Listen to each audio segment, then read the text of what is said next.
leveraging on technology and data-driven recruitment solutions to work with employers to ensure that the right person is placed in the right job in the most efficient manner. Well, that's what Jobberman does, Nigeria's #1 recruitment platform with over 2 million candidates and 60,000 plus employers, and has come out with a 2022 report that focuses on unmasking gender barriers in Nigeria's labor market. Now, there are significant gaps in the workforce environment as women remain underrepresented and find it more difficult to access formal jobs and economic opportunities, relegating them rather to the informal sector. Now, join us live on Breakfast Central to expand on this is Ahmed Alaga, Program Manager at Jobberman. Welcome to Breakfast Central. Good morning. Good morning, Joe. Good morning, Jane. Good morning. Good morning. So Good tell morning. us, what's the premise behind doing research into the barriers that affect Nigerian women in the labor market? Thank you for that question. You know, as Jobberman, it's our mission basically to transform, the workplace productivity in Nigeria and in other parts of the world, and other parts of Africa where we work. And so we are in partnership with the Mastercard Foundation, which is recently pushing the upskilling of training, young people between the ages of 18 to 35, and specifically targeting 70% women. As a result of that intervention, we are beginning to expose ourselves into how women interact with such intervention. And as we progress in the intervention, we begin to see that there's a deep decline, even if women are more active in the labor market. So we've seen that about 85% of women are more represented in the informal sector, and it's gradually declining for the formal sector. So those are the major reasons why we've been pushed to want to find out more what's happening with gender and the biases that exist with women in the workplace. Quite interesting what you say. That's what has moved you to look at this. But according to NBS Q4 2020 data, women make up the larger percentage of Nigeria's economically active population with 61.3 million, which is 50.5%. However, they are underrepresented in the labor force with a gap of 13.42% when compared to men. Why is this? I mean, when you look at it, there are numerous barriers that exist that sort of form this brick wall for women progressing in the formal sector. And for us, we've looked at it from three consecutive framework, which is, the personal barrier, which is within the control of the woman. And then the next circle is the family and organization, which is not in the control of the woman, but she can influence that area. And then an area where she has no control and influence is, the barriers that deal with policy and, cultural barrier. And those barriers basically stem around, patriarchy, education, religion, and, poverty. Okay, Ahmed, what was looking at gender barriers? If you look at this now, remuneration is another aspect of the discussion. Money is very important. So why do you think most or some women are earning lesser compared to their male counterparts in the same job role? Well, I mean, if you look at it critically, for instance, there are labor laws that prohibit employers from hiring women in certain industries like manufacturing, mining, and agriculture, where night shifts are required. There are also barriers around women, not getting the kinds of support they need.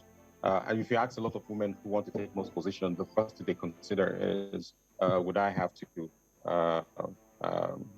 would my family have to suffer because some roles will require most women to relocate. And so those are the things that sort of stem how much most women earn.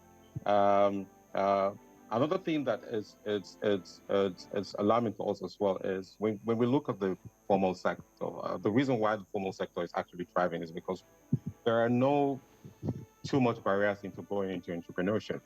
And women are able to express themselves, uh, pursue ideas that they truly desire to make the income. But what we've seen in the past couple of months as well is that we've seen that as a result of the pandemic, we've seen more women suffer a lot because of this. Small businesses require actual contacts, and things are quite changing as a result of the pandemic. And secondly, if you really look at uh, how most organizations in Nigeria have set up policies for women. Most women won't really apply for a job if they don't feel like they are 100% matched for the role. Whereas for men, for most men will apply for the role if they only even meet roughly about 60%. So women sort of put what they are not before themselves so that they can succeed, and which is quite worrisome. And that sort of push back in terms of uh, how much they want to earn, if should they pursue a higher job, a higher paying job without the consequences of suffering other aspects of their life.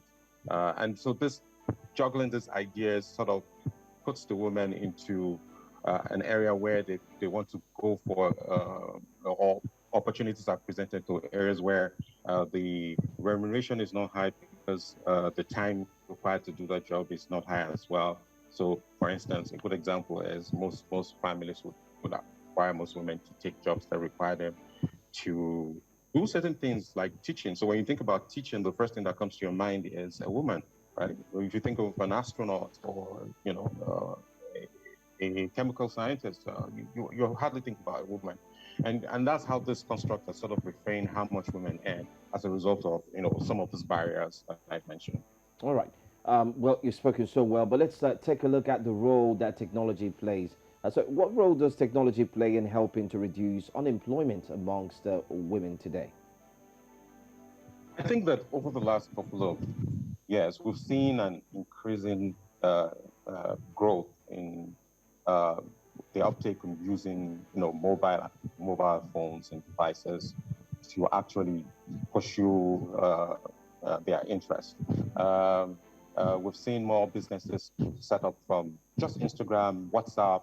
Um, Women are now broadcasting their services across networks that they didn't have before in the past. So we've seen technology play a crucial role in sort of pushing the agenda that, you know, women can be whoever they want to be by sharing their thoughts, their ideas, their beliefs, and everything around themselves, including businesses.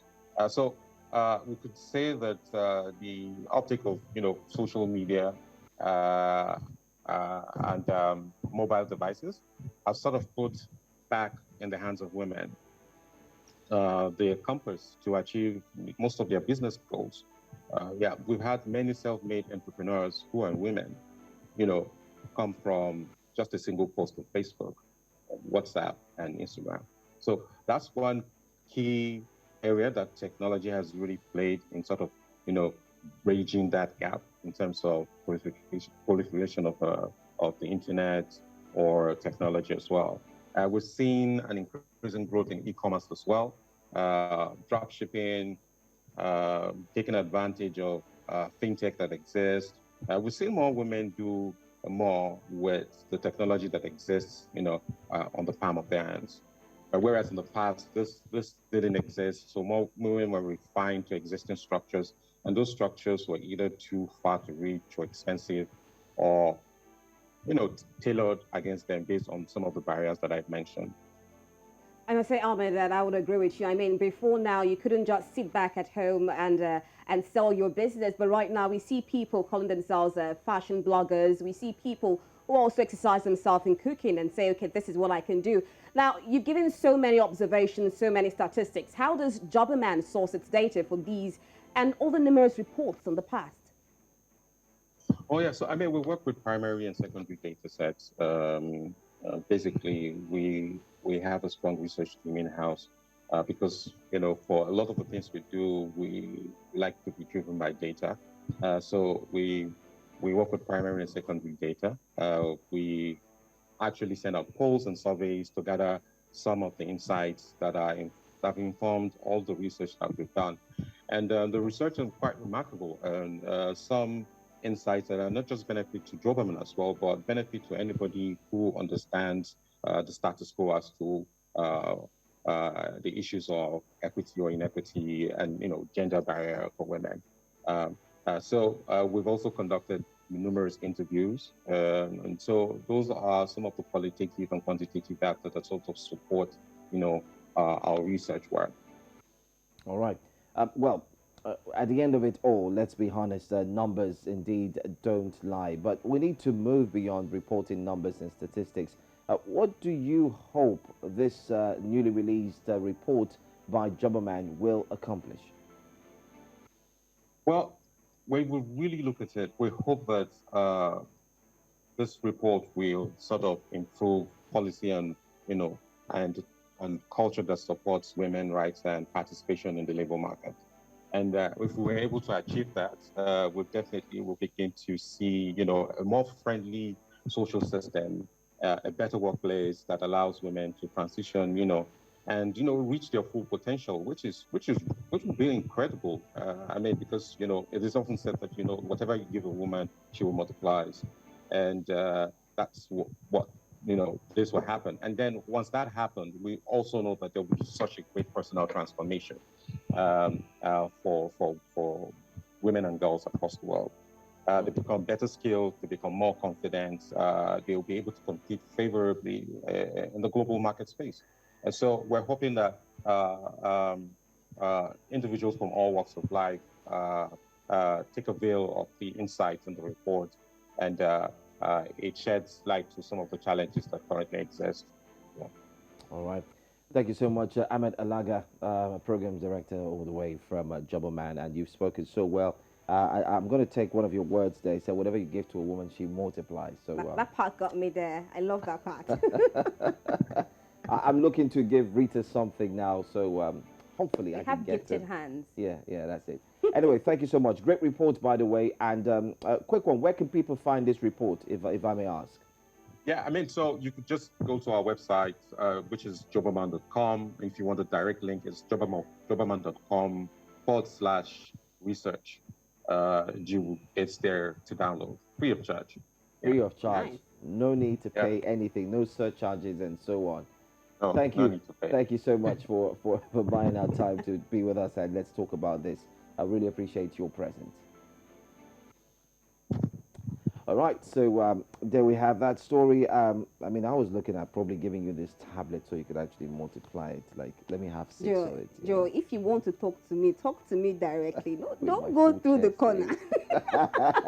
All right, great conversation. I mean, we've seen ladies, women, they've worked so hard.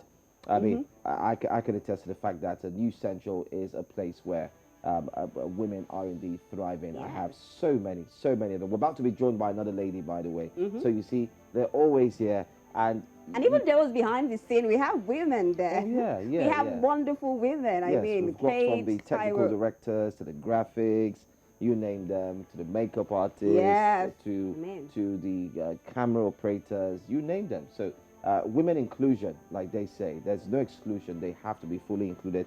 And we saw that great report there from Jobberman. Make sure you go online, go get that report, read up, and see how best. If you are an owner, a business owner, you are an MD, a CEO, see how you can incorporate this report into